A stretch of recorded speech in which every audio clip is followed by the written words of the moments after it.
You are listening to an MLGA Network podcast. You ready to get this rig rolling, Philbo Faggins? Yeah, I guess. What's wrong, buddy? Vi los debates democráticos. Lo siento, amigo. Yo también lo mire. ¿Quién crees que ganó? No los Estados Unidos. Se me permite decir a nadie. No estarías equivocado.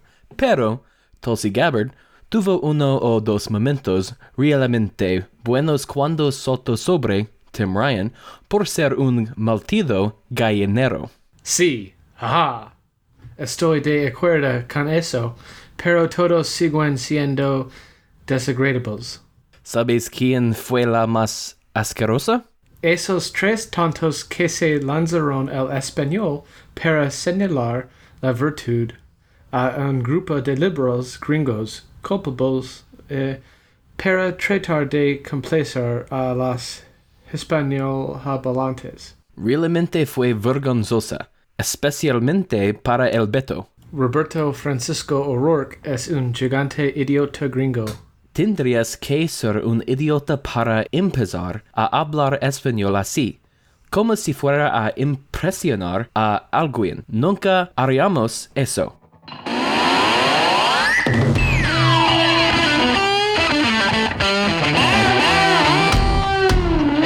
Welcome to Make Liberty Great Again, the best damn Liberty podcast that you've never heard of. Phil and I will be your guides as we peer into the ridiculous reality of our society and our government. Let's get to it. Hola a todos y bienvenidos a un nuevo episodio de... Hello everyone, welcome to another episode of Make Liberty Great Again. Definitely not pandering, no sir. I'm your host, Cam Harless, and with me as always is my very Mexican and very white co-host, Phil Padilla. Hello, dear friend. I'm glad to be here. So I want to start off the show a little different today. I recently had an interesting conversation, honestly, that left me a little flabbergasted. I like stories. What happened? Well, I could get fired from my job. Why? Well, I mean, if this guy, if he complains, it could screw me. Oh, so it was a customer. Yep. What did you guys talk about?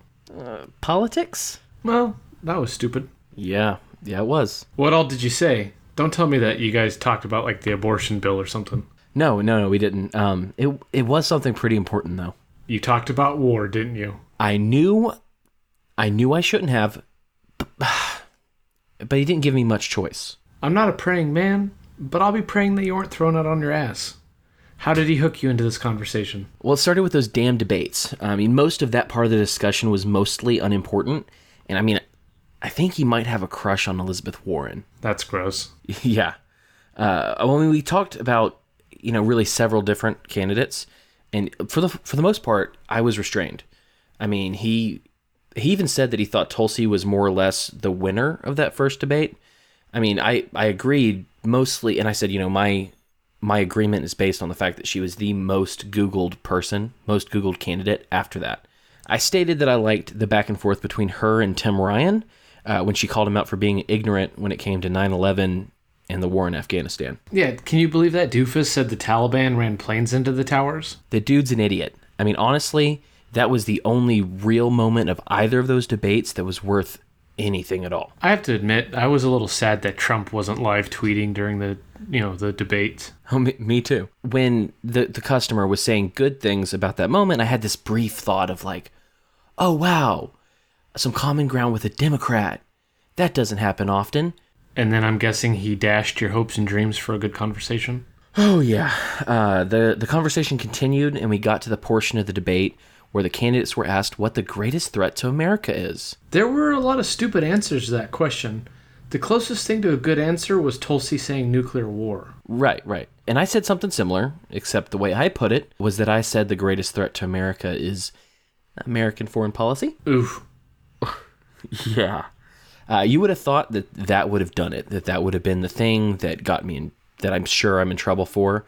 But that wasn't what it was. That just kicked off the conversation.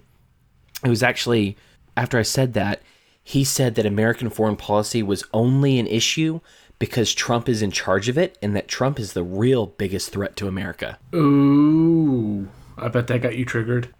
Yeah. I mean, saying some crap like that and just, ignoring decades of evil foreign policy by every evil piece of crap president. I mean, the dude mentioned Iran. I mean, he straight up said that Trump's most recent move in Iran was going to cause a war with Iran. Was he talking about the sanctions? No. He was talking about his decision to not kill a bunch of Iranians over a drone. Wait. So, in this guy's mind, him not starting a war leads to starting a war. Apparently. I told him that Trump shouldn't have even gotten that ball rolling. But, that I was glad that he didn't kill a bunch of people over a piece of destroyed equipment. Did he disagree with you? Oh, he sure did. But the most important part of this, and the reason that I could lose my job if this customer complains, is that I may have accidentally cornered him. Like physically? Like you got up in his face? Oh, no. Of course not. Rhetorically. You mean figuratively? No, I mean rhetorically. I caught him in my argument, and that dude had nowhere to go. How'd you do that? Well, I mean, I made strong statements and presented them as hard facts. And how'd that go? Fantastically and awfully. You really have to learn how to tell a story faster. I'm getting bored. So I made the statement that any act of war or retaliation has to be decided based on morality. And I asserted that it's immoral to kill people over a piece of equipment. Which is just true. That's absolute fact. When I said that, he accepted that premise without pushing against war or war over equipment being immoral. I mean, and that's where I cornered him. I even conceded that the situation could warrant a military response if an American had died in that attack. And how do you respond to that one? He agreed with me, obviously, because he was on the side of war. But what he said was that the downing of that drone was, quote unquote, attacking America. But it really wasn't. They attacked a spy robot that was made to spy on them. Right, yeah. I even used the analogy of the drone in your backyard from last week. Did that kind of help him understand? No way. He just kept going. They attacked America. They needed to be attacked back. He said that wherever the missile was shot from needed to be destroyed, regardless of how many lives were lost. That sounds par for the course for your average, neocon, but I guess we know that Democrats are mostly neoconservative socialists these days too, so they're getting a little hard to distinguish one from the other. Yeah, I mean, I simply stated that murdering people over equipment is murder. And, I said that it was just completely immoral. And that dude accepted that premise a second time. So he accepts a premise that he in turn argues against. Right. He sounds pretty dumb. Yeah, no, he is. Most people at that point of an argument would, try to reframe it by making about, if we do this, it will save lives. Or any other sort of thing that pushes it away from immorality. But he didn't. He just looked at me and said, well, sometimes we have to be immoral. Hold on a second. So he argued against morality. Full stop. I mean, he didn't have an argument that reframed military action or war is just. I asked him if he held to the tenets of just war or felt that things should be proportional, and the dude didn't let up whatsoever. He straight up agreed that it was an immoral move and that our evil president should have killed those 150 people because they shot down a drone. And I know you a little bit by now, so I'm going to assume that you told him that was just immoral. I did. I also told him that if we for some reason had to have a state, that we should do everything in our power to make it act morally. That makes sense, right? Right. I mean, but he said, nope, sometimes you just have to be immoral. So I said, it wouldn't be the U.S. government if they acted morally, would it? And that's the point where he huffed out. Oh, man. That's a good story. It just reinforces me hating people. Oh, yeah, me too. I'm proud of you. Way to stand your ground. I'm going to write that in my diary. So here's a bit of fun. Our buddies in Antifa are making headlines again. Well, what acts of violence are they up to now? Oh, just attacking a gay Asian journalist during Pride Month. What? Well, here's the scoop. They attacked Andy No. He's written for the Daily Wire, and I believe he also writes for Quillette, if I'm saying that right. He tweeted out on Saturday, which is yesterday, quote, attacked by Antifa. Bleeding. They stole my camera equipment. No police until after. Waiting for ambulance. If you have evidence of attack, please help. Oh, that's awful. Not only attacking someone for simply, disagreeing with them, but to rob them too. God, these animals are out of control. To further your point, he was also hit by milkshakes, which is somehow their new thing. From what I've browsed online, they've adopted milkshake slinging because, in their eyes, it humiliates their opponents. And in their opinion, their racist, right-wing foes fear nothing more than public humiliation. But, that's assault and battery. You aren't wrong, but they don't really care. They attack people for ideological differences all the time. This isn't news at this point. But here's the full scoop. The Rose City Antifa group gathered to protest the Proud Boys. And there's videos online, like on Twitter, that you can see of Andy being punched, kicked, pelted with milkshakes, and then, of all things, shot with silly string. As if all that other stuff's not bad enough, let's just spray it with some silly string. And people just stood by and they filmed it instead of helping a defenseless human being. I mean, it's despicable. These people are children. Violent children, to be more accurate, but I agree. And I've also seen reports from the Portland police that some of the milkshakes were mixed with quick-drying cement powder. Oh, a fun fact. Quick-drying cement reacts with heat and can act like an acid, causing burns and eating its skin. So, not only can the milkshakes become like throwing bricks at someone, they're basically graduating to acid attacks. Apparently. What is this, Great Britain? Anyway, since you're plugged into the Twitter world, like a dork, and you have too much time on your hands, what's the reaction that you're seeing that's pretty common around this? The common response has been, quote-unquote, denouncing violence, but then following up with some sort of he deserved it, and saying that he isn't really a journalist. And I mean, most of these people have been blue checks. I probably should have guessed that, but those people sound like real turds. I mean, they are. I mean, let me read a couple for you. The first one, have you heard of Carlos Maza? That name sounds familiar. Yeah, he's the guy on Vox who does videos that are just filled with nonsense. He's the one who tried to get Steven Crowder kicked off of YouTube for calling him a lispy queer. Oh yeah, that's where I know him from. I knew I heard the name somewhere before, but yeah, that's pretty good. But yeah, so I just want to read his tweet first. This is an old tweet. It's from not that old. It's from May, and so he had tweeted out, "Milkshake them all, humiliate them at every turn, make them dread public organizing." Does that not sound like, an incitement to violence? Yes, it does. It's pretty blatant. Yeah, but moving on to the people who actually were reacting to the Andy No story. Charlotte Clymer, whoever that is, tweeted, "Andy No intentionally provokes people on the left to drive his content. Being attacked today on video taken by an actual journalist, because No is definitely not, is the greatest thing that could have happened to his career. You know it. I know it. He knows it. We all know it." That tweet sounds ridiculous. I mean, I'm sure he just woke up that morning with the hopes and dreams that he was going to be attacked just so it would boost his career.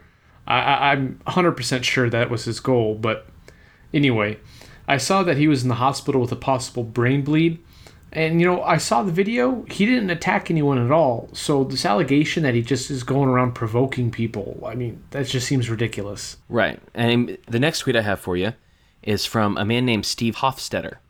Have you ever heard of this guy? Nope. He's a ginger comic on YouTube. He's really more of like a one-trick pony. He tweeted, "I don't condone violence and I don't like to see anyone hurt. But Angie No is as much a journalist as I am a second baseman." That first sentence was gold, and that's where he should have ended it. Right. I mean, anything before "but" in a political discussion can be absolutely disregarded. And finally, I have a tweet from Alheli Picasso. Again, who? She quoted a fake response to her that says, "The left approves of violence." And so she replied to that, "Someone who's progressive explicitly says aggression and violence are unacceptable." And then she made up another fake quote to respond to. "You didn't express adequate respect for the person you're defending." To which she responded, The only way to win at this tiresome juvenile game is to refuse to play. Someone who is progressive explicitly says aggression and violence are unacceptable. Right. If that were true, I'm pretty sure they'd be anarchists. Straight facts.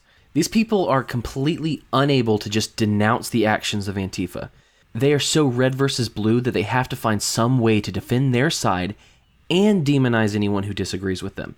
I mean, even if they have to claim that a gay Asian man is a white supremacist. This is, again, just some straight-up clown world stuff. I mean, how on earth does anyone call anyone else juvenile when their side is literally throwing milkshakes at people? This sounds like the most dangerous and gayest food fight in American history. Can I talk about Best Korea for a moment? I know that there's nothing in the world that's going to stop you, so just go ahead. So Trump met with Kim Jong-un in the DMZ. I mean, he took 20 steps into Best Korea. Doesn't that make him the first president to do that, like, ever? It sure does. I mean, I do wish he'd do the same thing with Iran. But hey, this is a good thing. So we have to give him a good Trump for going forward with diplomacy. Good Trump. Good Trump. I picked up this article from Fake News Central that actually has reactions from the Democratic 2020 hopefuls. Are you talking about CNN? I am. So the good news is that this was a historic step to mending our relationship with Best Korea, and Kim has actually agreed to revive talks on the nuclear program. The bad news, like I said, is that the Democrats, they're not having it. Oh, imagine that. It's pretty obvious that Trump derangement syndrome is strong with them, but I am morbidly curious, what did they have to say? Well, let's start with your favorite bobblehead, Comrade Bernie. His actually wasn't too terrible. He said that he had no problem with the meeting, but takes issue with Trump's incredible inconsistencies. Although I have no idea what he's referring to, and the article does not elaborate. Oh, well, I guess you're right in a way. That's not too terrible. So, who was next? Who else had something to say? Well, Klobuchar said, democracy is not as easy as bringing a hot dish over the fence to the dictator next door. Did you say next door or next door? She was quoted as saying, next store. What the fluff does that even mean? I have no idea. I mean, maybe she's stupid? You know, I have no problem believing that, but also maybe the author of the article made a typo, but I'd rather not give her the benefit of the doubt because I'm a pretty petty person. So we'll just leave it. We'll just leave it at that. She's stupid. Well, I mean, she does throw things at people when she gets angry. So I'm going to go out on a limb here and say that she might not be there mentally. I don't know. She continued by saying that there needs to be a clear focus and a clear mission and clear goals. That's a lot of clears. So clear. But isn't that how diplomacy works? You meet with your neighbor, whether they're close or distant, and you just kind of talk about various things. And to counter, I believe there is a clear goal. At least for the U.S. there is. They want Best Korea to denuclearize. Yep. Next up, we have Creepy Joe. This one's pretty good. Lord bear me strength. He said, President Trump's coddling of dictators at the expense of American national security and interests is one of the most dangerous ways he's diminishing us on the world stage and subverting our values as a nation. This past week, he yet again fawned over Kim Jong-un, to whom he's made numerous concessions for negligible gain. He joked with Vladimir Putin about our election security and getting rid of journalists, and even expressed sympathy for Turkey buying Russian missiles. The former vice president's spokesman, Andrew Bates, said in a statement, his conduct reinforces that we urgently need a president who can restore our standing in the world, heal relationships with key allies Trump has alienated, and deliver real change for the American people. That's just bananas. How has our national security been compromised by meeting with Little Kim? I'd really like to have that explained and elaborated on, but I know that's never going to happen, so I'll just move on to my next point. If by subverting our values as a nation he means bombing people we don't like, then I say good. I'm all for it. 100% on board. Why bomb people that don't need bombing? But why are Democrats so hell-bent against trying to build good relationships with Best Korea and Russia? Yet they have just absolutely no issue, generally speaking, with our ties with countries like Saudi Arabia. Because it doesn't look strong. I mean, they also probably hate that it's working. You're probably right. I didn't think about that. That's a good point. But is that the last of it, or did someone else have something to say? Oh, it's not the last of it. I have one last gem for you. From Pocahontas herself, Elizabeth Warren. Oh, yeah. She tweeted, "Our president shouldn't be squandering American influence on photo ops and exchanging love letters with a ruthless dictator. Instead, we should be dealing with North Korea through principled diplomacy that promotes U.S. security, defends our allies, and upholds human rights." Well, first of all, love letters. You gotta love that. That's just ridiculous. I'm sure that's what they're doing, writing each other love letters. Kim, I've got great news for you. I got your nudes. Do you like me? Check yes or no, or maybe. Yes. Look, to ask a serious question here, how does posing for a photo during a historic meetup squander American influence? Couldn't you argue that our influence is pretty strong, given that these meetings are even happening in the first place? And her last sentence is just gibberish. We are pursuing diplomacy, and what risk does Best Korea pose to the U.S. realistically? Also, what allies are we needing to defend, and how does this meeting undermine any other international relationship that we have with anybody? I mean, the South Korean president was even there, for Christ's sakes. I mean, so what is she even talking about? And just, I'd also like to argue that by pursuing diplomacy and not just bombing the country and causing instability and mass murder, we are upholding human rights, the right to life. How dare you think through things or have any sort of nuance in your brain?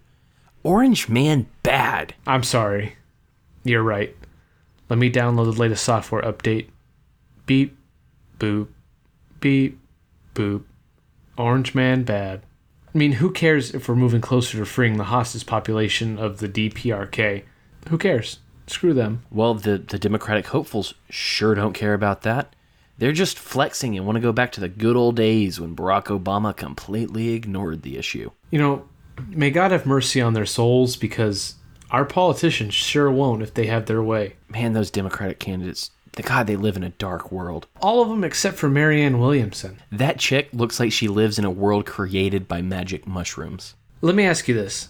Have you read any of her tweets? That's actually an area of the Twitterverse that I haven't spent much time in. Please share. All right. I found an article that has a bunch of her greatest hits.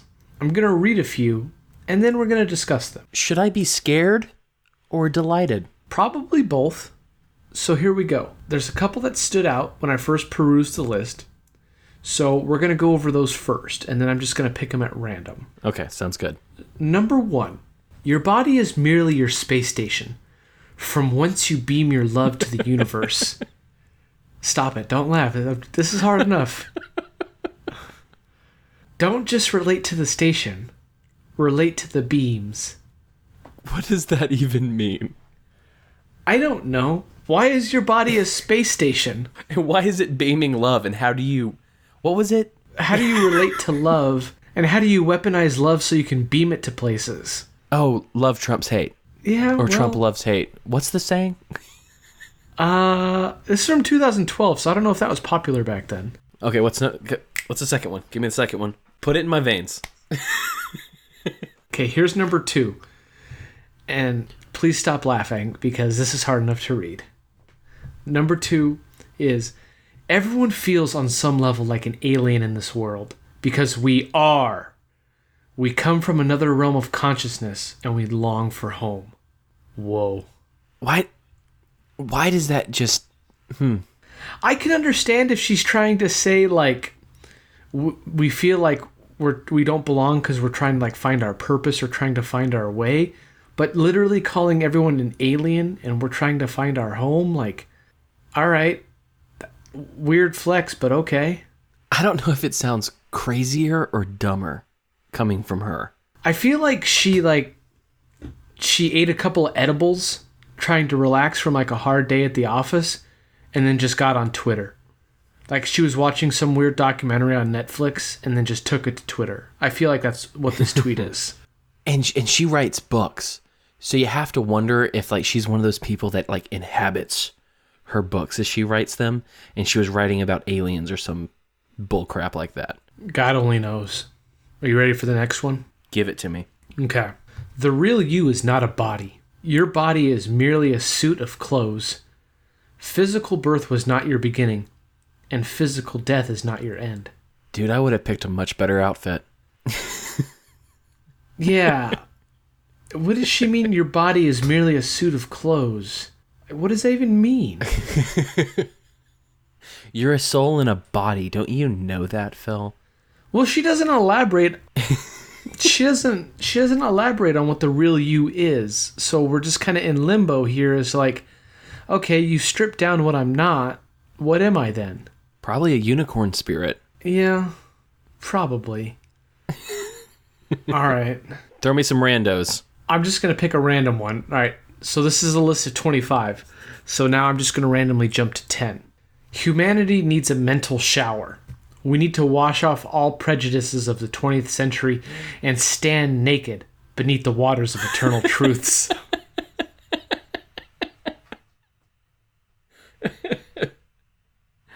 Oh, God. Wait. We got to stand naked, but our bodies are only clothes. So let me parse this out. Remember, it's a mental shower, but we need to be naked for some reason. We need to take off our skin, is what I'm getting from this. Am I wrong? Or open up our heads so our brains are exposed. I really don't know, because it doesn't make a lot of sense. We need to mentally shower, but we have to take off our clothes. I don't know how those are connected. Give me some more, but at the end of this, I'm going to read you my favorite Trump tweet. Okay. All right. Actually, you know what? I'm going to go to number 25. Do it. This is... Okay. This is more random than it is crazy. But here we go. This was actually from the other night at the debate.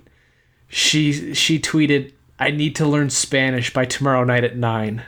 Yeah. No. That was great, because it came out in the middle of the debate, and when, they were doing their fake Spanish spiel, Cory Booker and Bobby Franks. Bobby Frank. So here, let me read you my favorite Trump tweet, okay? I've got to get into character. Okay, here we go. Okay. Get loose. China. Okay. There you go. Every time I speak of the haters and losers, I do with great love and affection. They cannot help the fact that they are born f***ed up.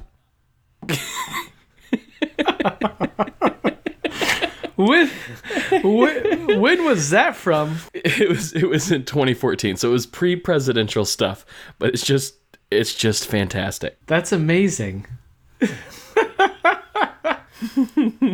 That's so good. I love everything about that. Do you want to do one more of her tweets? Yes, one more. All right. So I'm going to go to number 19. Oh boy. Are you ready? I'm so ready. Cam, I don't know if you knew this, but your mind, it's like an airplane, and you are the pilot. Rise above the clouds. Fly above the turbulence. Seek a smoother ride. Wait.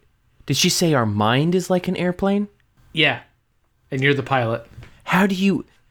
But you would use your mind to take control. What the hell is happening right now? Dude, just rise above the clouds, all right? Fly above the turbulence. All right. Wow. I honestly, my greatest hope now is that she wins the primary so that we can have Donald Trump being crazy, debating Marianne Williamson, being crazier. I mean, God. Can you imagine the tweets back and forth? I want it so bad, Phil. I want it so bad. This has been my dream since like 45 minutes ago, and I've never wanted anything more in my life. All right.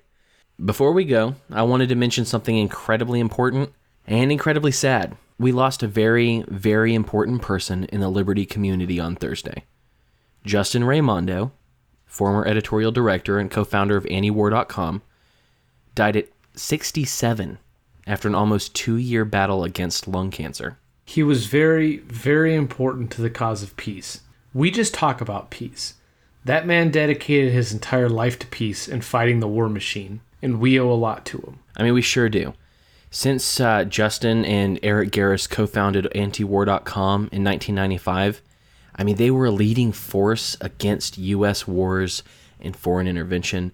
I mean, they provided daily and, sometimes hourly updates. I mean, comprehensive views, analysis, and an opinion on war and peace. I mean, the dude's body of work was just incredible. I mean, he wrote thousands of articles in his lifetime.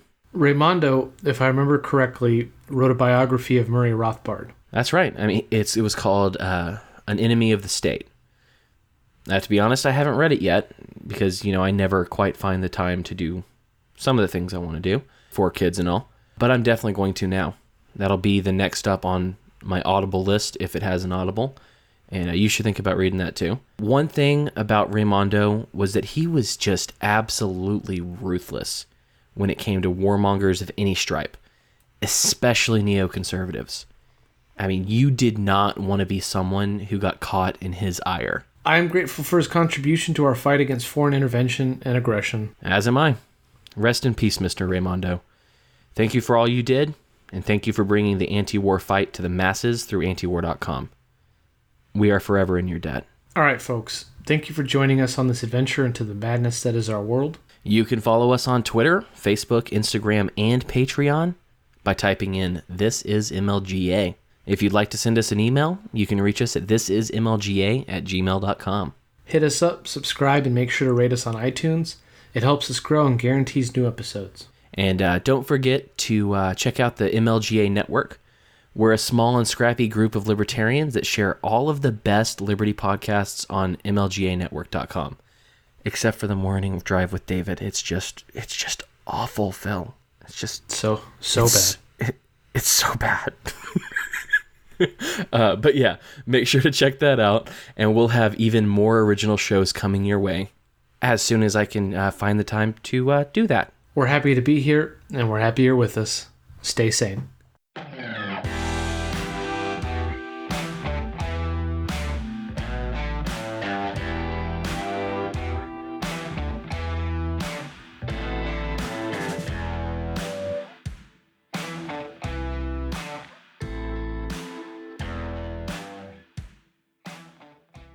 Hola a todos y bienvenidos a una nuevo... Why is this hard? It's like... Because we don't know how to speak Spanish. It's in syllables, though. Hola a todos y bienvenidos a...